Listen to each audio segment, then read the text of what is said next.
Now, your turn. Up. Up. Up, you stupid ratty school broom. Up. Hogwarts Legacy is available worldwide for Xbox Series X and S, PS5, and PC, and is already the biggest Harry Potter game in the series' history, as everyone expected it would be. It's received a lot of praise from us and many fans, but a few things are missing. Let's look at a few and how they could be implemented in the future, perhaps as DLC. Actual school schedule. Though be advised, none of these creatures should be taken lightly. They are all in their own way dangerous, especially if one does not know how to handle them properly. It's been said several times, but it bears repeating. The fact that Hogwarts Legacy is missing an actual school schedule is a bummer. Hanging out with Dina Hecker to gain resistance or counters to dark art spells? Making potions with Aesop Sharp for perks to increase the number of potions gained when brewing? Maybe some gardening with Mirabelle garlic to grow better versions of certain plants and ingredients. There are tons of possibilities, and it would have fit well with the actual books. Owl exams. In the epilogue, which opens up after you finish all the side quests, puzzles, and stories while hitting level 34, students study for their owl exams, in cutscenes of course. We then cut to the actual House Cup ceremony, and surprise, surprise, your house wins. Why not factor the owl exams into the post-game? Maybe passing them could unlock certain ultimate spells or better gear. Your skill in certain subjects could also dictate how much easier or harder it is to ace the exam. Again, a lot of potential that's wasted on being relegated to a cutscene. More spells. From a franchise that boasts a crazy amount of spells, roughly 80 just in the books, Hogwarts Legacy feels a bit lackluster in spell variety. Granted, all of the classics are here, from Wingardium Leviosa to Avada Kedavra, and they're all done very well, but having more than a handful of spells for each magic type, while including some like Epesky for healing light wounds or Confundo for a non-curse, but less potent version of Imperio would be nice. More imaginative gear traits. Though it's not a particularly deep loot game, there is a substantial amount of looting gear traits to unlock in Hogwarts Legacy. However, many traits are pretty straightforward and unimaginative, increasing damage dealt by certain types of magic, reducing damage taken from different enemy types, and so on. Having traits that more drastically alter the spells you can cast in interesting ways, or promoting unique playstyles, would have been a great addition. There could even be trait sets which bestow bonuses depending on the number of related traits equipped. For example, equipping Ancient Magic 1 and 2 could grant Ancient Magic Focus 1 as a bonus. More post-game content. You could be forgiven for thinking that level 34 is the cap since it's necessary to win the House Cup. All the side quests are completed, leaving you very little to do. However, the actual cap is 40, and hitting it requires grinding out combat XP. The 3 battle arenas are repeatable and facilitate this purpose, but why isn't there more post-game content? More activities to complete after the story is over that provide unique rewards? Or an in-game mode that could push your build crafting to the limit, like a roguelite mode, would be great. Quidditch.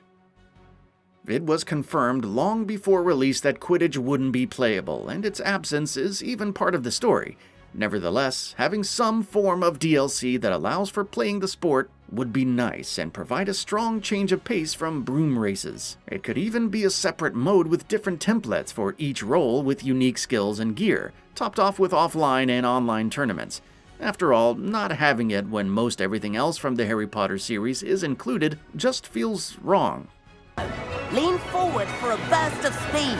Helpful if you need to escape a tricky situation.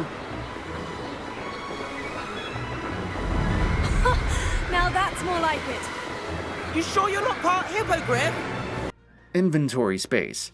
Why isn't there a personal bank or something for the player to use? Perhaps a trunk like Harry Potter had with a whopping 200 or 300 slots to keep everything. If gear traits are revamped to be more exciting and build-defining, it would be nice to have all that space to experiment with a different setup.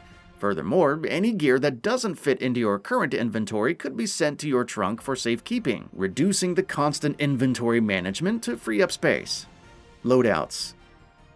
If more inventory space is added, the loot becomes more interesting and more spells are introduced, Hogwarts Legacy would need loadouts. Even now, it would be nice to equip different loadouts of spells, gear, and traits and switch to them at a moment's notice in combat. You could even have certain builds that are better at exploration, while some excel at fighting certain enemy types, and others lean more towards a specific magic type. Of course, being able to save transmogs for changing to specific looks at a given moment would also be nice.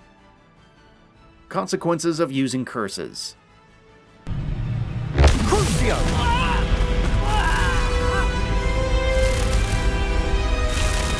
Are you alright?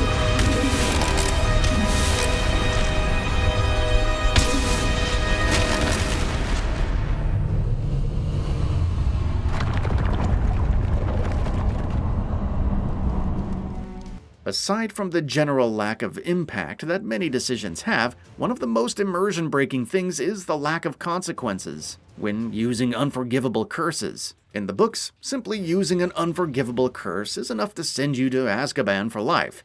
The fact that you're going around in-game, Avada Kedavraing your enemies with no actual repercussions is insane, Dark Arts Arena aside.